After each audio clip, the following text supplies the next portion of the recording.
மர்மங்கள் நிறைந்த பிரமிடுகள், அவற்றின் வரலாறு என்ன, அவற்றின் பின்னணி என்ன? பிரமிடு என்றவுடன் நம் அனைவருக்கும் முதலில் ஞாபகம் வருவது நம்மை நடுங்க வைக்கும் மம்மி திரைப்படம். இத்தகைய சுவாரஸ்யம் கொண்ட பிரமிடுகளில் ஒளிந்துள்ள மர்மங்கள் என்ன, அவற்றின் வரலாற்று பின்னணி என்ன என்பதை இந்த பதிவின் மூலம் விரிவாக பார்க்கலாம்.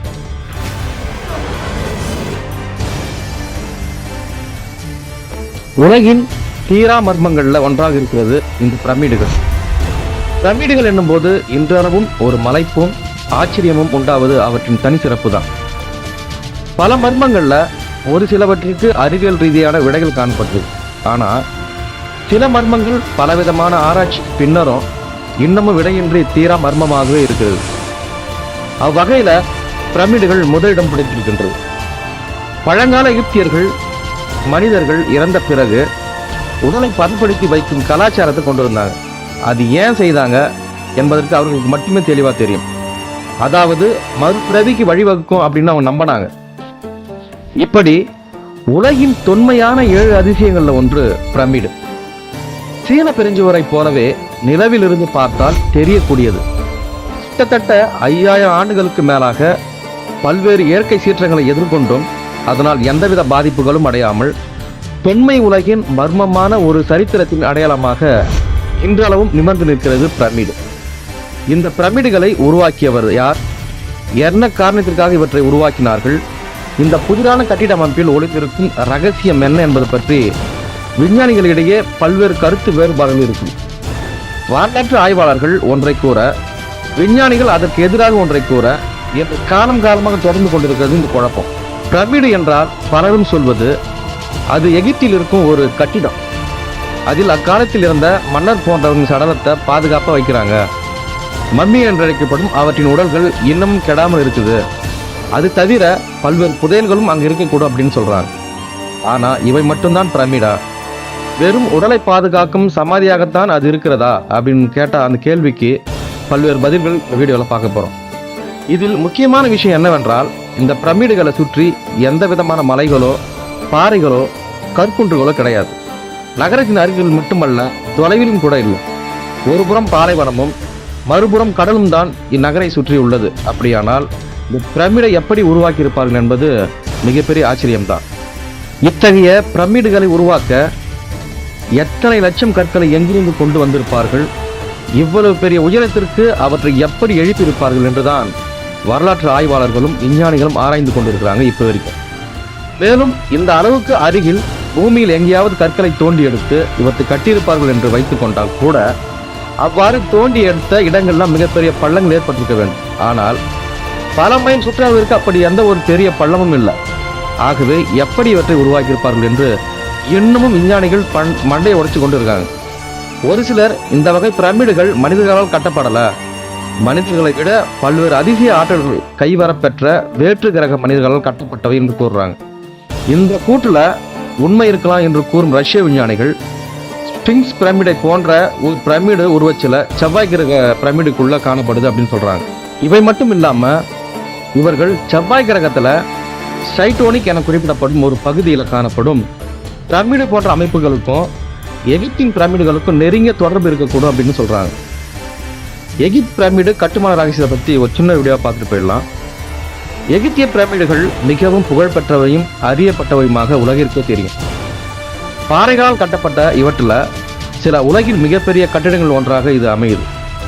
பெரும்பாலான பிரமிடுகளின் மேற்பரப்புகள் வெள்ளை நிற சுண்ணாம்பு கற்களால் மிகவும் எதிரொலிக்குமாறு தீட்டப்பட்டிருந்தன. இதனால் தொலைவில் இருந்து பளபளப்புடன் காணப்படுது. முகட்டுக்கள் அல்லது சிகரம் மற்றும் கருங்கல் அல்லது எரிமலை பாறையாலும் ஆனதாகவும் தங்கம், வெள்ளி அல்லது தங்கம் வெள்ளியின் கலப்பு உலோகத்தினாலும் பூசப்பட்டு இருந்தது. கிமு 2700 பிறகு கட்ட துவங்கிய எகிப்தியர்கள் கிமு 1700 வரை பிரமிடுகளை கட்டுறாங்க. அதாவது 3ஆம் வம்ச காலத்துல யோசர் மன்னர் காலத்துல 6 மஸ்தாப்புகளை ஒன்றின் மேல் ஒன்றாக அடுக்கி முதல் பிரமிடு ஒன்றை கட்டுறாங்க. எகிப்தின் பெரிய பிரமிடுகள் கிசா என்ற இடத்துல தான் இருக்குது. பெரும்பாலான பிரமிடுகள் நைல் ஆற்றின் மேற்கு பகுதியில் தான் கட்டப்பட்டிருக்கு. 2008ஆம் ஆண்டு படி இதுவரை 135 பிரமிடுகள் எகிப்தில் கண்டறியப்பட்டிருக்கு. எகிப்தின் மிகப்பெரிய பிரமிடாகிய கிசாவின் பெரிய பிரமிடின் அடித்தளம் 52,600 சதுர மீட்டர்கள், அதாவது 5,66,000 ஸ்கொயர் ஃபீட் பரப்பளவில் அமைந்திருக்கு. இது பண்டைய உலக அதிசயங்கள்ல ஒன்றாக இது இருக்கு. முகட்டில் பதித்திருந்த சுண்ணாம்பு கற்களும் கடல் சங்குகளும் காலப்போக்கில் விழுந்து விட்டன அல்லது திருடப்பட்டு கெய்ரோவில் கட்டிடங்களுக்கு பயன்படுத்தப்பட்டன அப்படின்னு சொல்றாங்க. பெரும்பாலான பிரமிடுகள் கெய்ரோவிற்கு அண்மையில் தான் இருக்குது. பிரமிடுகள்ல மிகப்பெரிய பிரமிடான கிசா பிரமிடு 23 லட்சம் கற்களால் கட்டப்பட்டிருக்கு.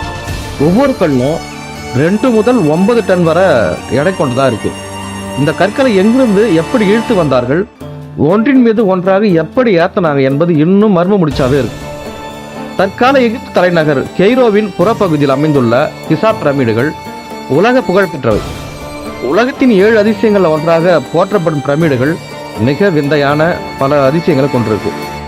இன்னும் முற்றிலுமாக அறிந்து கொள்ளப்படாத செய்திகள் உள்ளடக்கியும் இருக்கு. 500 அடி உயரம் கொண்ட இந்த பிரமிடுகள் 2.5 டன் எடையுள்ள தனி சுண்ணாம்பு பாறை கற்களால் எழுப்பப்பட்டிருக்கு. இவ்வளவு எடை கொண்ட கற்களை 500 அடி உயரத்திற்கு கொண்டு சென்ற விந்தையை வரலாற்று நிபுணர்கள் இன்னமும் ஆராய்ந்து கொண்டுதான் இருக்காங்க. சுண்ணாம்பு கற்களின் மேலடுக்குகள் நன்றாக பாலி செய்யப்பட்ட பளிங்கு சுண்ணாம்பு கற்களால் வெளிப்புறம் பதிக்கப்பட்டிருக்கு. 23 லட்சம் சுண்ணாம்பு கற்கள் எவ்வாறு அவ்வளவு உயரத்தில் கொண்டு செல்லப்பட்டு பணிகள் முடிக்கப்பட்டன என்பதும் அத்தகைய பாலைவன பரப்புல எவ்வாறு சாத்தியம் என்பதும் ஆய்வில் உள்ள ஒன்று. அது மட்டும் இல்லாம புறக்கற்களில் வித்தியாசமான எழுத்துக்கள் வேற பதிக்கப்பட்டிருக்கு. இவற்றை மட்டும் பதித்தால் 10,000 பக்கங்கள் வரும் என்பது வரலாற்று ஆய்வாளர்கள் கருத்து. கிசாவில் உள்ள 3 பிரமிடுகளும் பித்தாகரஸ் என்கிற கணித விதிகளின்படியும் பிரபஞ்சத்தில் உள்ள 3 ஓரின நட்சத்திரங்களை குறிக்கின்ற துல்லிய கோட்பாட்டின்படியும் அமைக்கப்பட்டுள்ளதை ஆய்வாளர்கள் கண்டறிஞ்சிருக்காங்க. பிரமிடின் உடல்கள் கெடாமல் மாறாக முற்றிலும் உலர்ந்த நிலையில் உள்ளன. இது ஆராய்ச்சியாளரின் ஆய்வுக்கு பெருந்தினியா இருக்கு. இன்னும் முற்றிலுமாக கண்டறியப்படாத உள் அறைகளின் பயன்பாடுகள், குறுக்கும் நெடுக்குமாக செல்கின்ற சதுர துளைகளின் பயன்பாடுகள், திருட வருபவர்களை குழப்புவதற்காக அமைக்கப்பட்ட தந்திர பாதைகள், 2004ஆம் ஆண்டு இத்தகைய சதுர துளைகளின் ரகசியங்களை அறிந்து கொள்ள எந்திர மனிதன் அதாவது ரோபோட்டை உள்ள செலுத்தி உலகம் முழுவதும் 10,000 மக்கள் தொலைக்காட்சி மூலம் நேரடியாக கண்டபோது உட்புறம் மேலும் சில வாயில்கள் அடைக்கப்பட்டிருந்ததை உலகம் கண்டு வியந்தது. இவற்றை திறக்கவும் அதற்கு பின்புறம் உள்ள மர்மங்களை அறிந்து கொள்ளவும் தற்பொழுதும் ஆய்வு குழுக்கள் மும்முரமாக செயல்பட்டு வராங்க. வியக்கத்தக்க முறையில் கட்டப்பட்டுள்ள பிரமிடின் கூபங்களை பண்டைய காலப்புறா மன்னர்களின் வெறும் புதைப்பு பீடமாக மட்டும் நாம் எடுத்துக்கொள்ளக்கூடாது. பிரமிடுகள் பூர்வீக எகிப்தியரின் வரலாற்று களஞ்சியத்தின் சுரங்கமாக வடிவமைக்கப்பட்டதுடன் அக்காலத்திய கணித, விஞ்ஞான, வானியல், மருத்துவ அறிவு திறமைகளையும் முறைகளையும் பறைசாற்றும் அறிவு களஞ்சியமாகவும் இது திகழுது. எகிப்தில் கட்டப்பட்டுள்ள வியக்கத்தக்க கோபுரங்களும் பிரமிட் கூபங்களும் ஒரு புதிரான வரைகணித முறையில் திட்டமிட்டு கட்டப்பட்டதாக தெரியுது. அந்த கணித முறை நுணுக்கங்களை புரிந்து பண்டைய காலத்தில் பயன்படுத்திய எகிப்தியர்கள் மிக சிலர் தான். பிரமிட் கட்டட அமைப்பினுடைய முக்கியமான விஷயம் என்னன்னா 23 லட்சம் கற்களால் அமைக்கப்பட்டிருக்கு இந்த பிரமிடு. அதன் ஒவ்வொரு கல்லின் எடையும் 2 டன் முதல் 30 டன் வரை இருக்குது. இந்த கற்கள் ஒன்றோடு ஒன்று பொருந்தப்பட்டிருப்பது அதிசயத்தக்க அளவில் இருக்கு. இவை 1/2 மில்லிமீட்டர் அதாவது 1 மைலை கூட இடைவெளியிட்டு இருப்பது அதிசயத்திலும் அதிசயம்தான். இந்த கற்களால் 30 எம்பியர் எஸ்டேட் கட்டலாம் அப்படின்னு சொல்றாங்க. பிரமிட் பூமியின் மைல்கல் கூட சொல்றாங்க.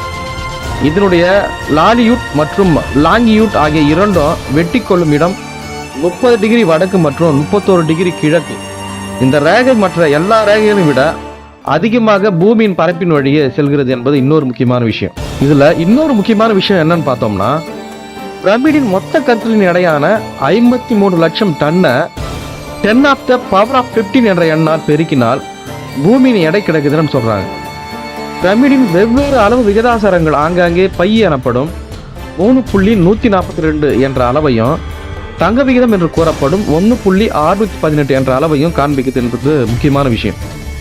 பிரமிடில் உள்ள கிங் சாம்பரின் தெற்கு மற்றும் வடக்கு முனைகள் முறையே பீடா ஓரியன் நட்சத்திரத்தையும் ஆல்பா ட்ரீகோனி நட்சத்திரத்தையும், கிங் சாம்பரின் தெற்கு மற்றும் வடக்கு முனைகள் முறையே சீரியஸ் நட்சத்திரையும் ஓரியன் நட்சத்திரத்தையும் நோக்கி இருக்கு.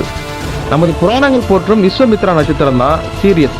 இதனுடைய மர்மம் பிரமிடை விட மிகப்பெரியதா இருக்கு. கிசா பிரமிடு அவற்றில் மறைந்து கிடக்கும் பல்வேறு வரலாற்று பின்னணிகளை பற்றி பார்க்கலாம்.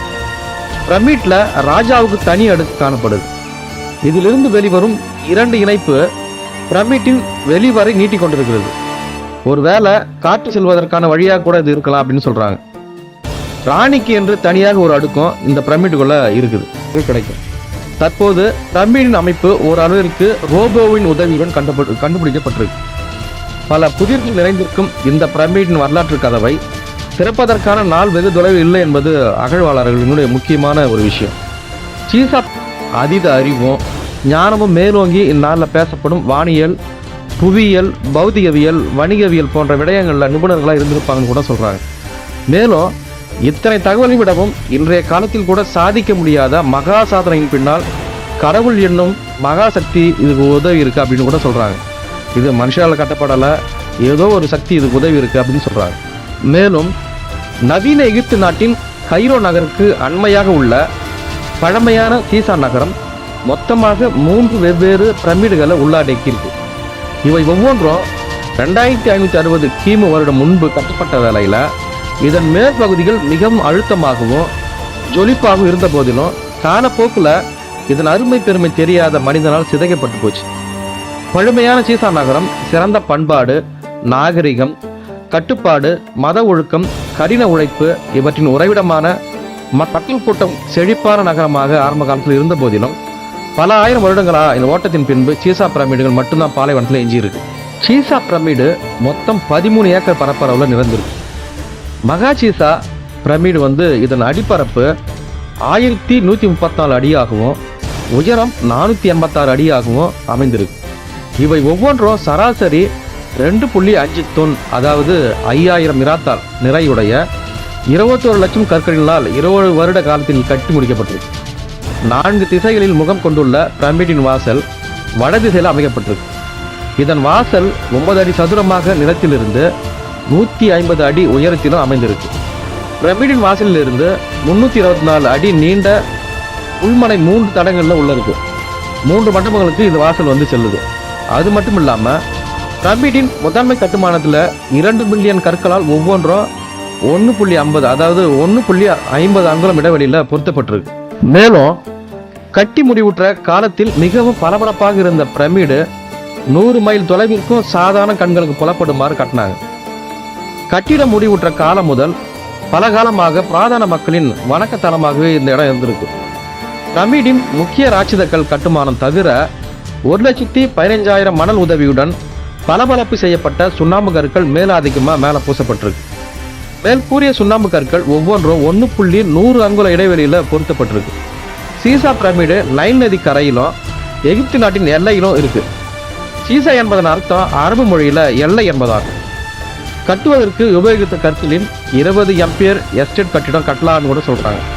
அது மட்டும் இல்லாம பூமியை சுற்றி வர ஒரு நடைபாதை அமைப்பதற்கு சமம் எனவும் சொல்றாங்க. மேலும் 3800 வருடங்களா உலகின் உயர்ந்த கட்டிடம் என்ற இடத்தை இது பிடித்திருக்கு. பிரமிட்ல மனித உடலை எப்படி மம்மிப்படுத்துறாங்க என்பதையும் பார்த்தலாம். இறந்தவரின் உடலை தனியாக ஒரு கூடாரத்துக்கு எடுத்து சென்று மரணக்கட்டில அவரை கிடத்தி பேரிச்சை மதுவாலும் நைல் நதி நீராலும் கழுவுறாங்க. உடலின் இடது பக்கத்துல அறுத்து உள்ளே இருக்கும் பகுதிகளை வெளியே எடுக்கிறாங்க. நுரையீரல், கல்லீரல், வயிற்று பகுதிகள், குடல் பகுதிகள் எடுக்கப்பட்டு கல்லுப்புல பதப்படுத்தப்படும். இருதயம் அறிவின் இருப்பிடமாக எகிப்தியர்களால் கருதப்பட்டதால் அது உடலுக்குள்ளேயே இருக்கும். ஒரு வளைந்த கம்பியை மூக்கின் வழியாக விட்டு உடைத்து மூளையை எடுத்து விடுவார்கள். உண்மையில் அறிவு என்பது மூளை தொடர்புடையது என்ற அறிவு அந்த காலத்தில் இல்லை என்பது குறிப்பிடத்தக்கது. உடல் கல்லுப்பால் மூடப்படும். 40 நாட்கள் கழித்து உடலை மறுபடியும் நைல் நதி நீரால் கழுவி அதன் மீது வாசனை எண்ணெய்களை தடவுவாங்க. உடல் இப்போது தன்னுடைய ஈரப்பதத்தை முழுமையாக இழந்திருக்கும். அதன் பிறகு மரணக்கோவில் என்று அழைக்கப்படும் லூசார் கோவிலின் பலிப்பீடத்துல சில நாட்கள் வைப்பாங்க. இது நேரடியாகவே சூரிய வழிபடும் இடமாவதால பாலைவன வெயிலின் வெப்பம் காரணமாக உடலின் ஈரப்பதம் முழுமையாக ஆவியாகி இப்போது காய்ந்த உடல் மாத்திரம் இருக்கும். உடற்பகுதிகள் தனித்தனியாக ஜாடிகளில் வைக்கப்படும். மேலும் உடலை பிசின் தடவிய துணியால் இறுக்கமாக சுற்றுவார்கள். தலை, கைகள், கால்கள், உடல் பகுதி தனித்தனியாக சுற்றப்படும். இறுதியில பிரமிடுகளின் மையப்பகுதியில அரச மரியாதையுடன் எடுத்து சென்று அடக்கம் செய்வார்கள். அரசர் பயன்படுத்திய அனைத்து பொருட்களும் பிரமிடில் வைக்கப்படும். இதில் தங்க வைர நகைகளும் மற்றும் இதர விலை உயர்ந்த பொருட்களும் அடங்கும். இன்னும் இது போன்ற பல்வேறு வரலாற்று நிகழ்வுகளை அடுத்த காணொலியில் பார்ப்போம். நன்றி.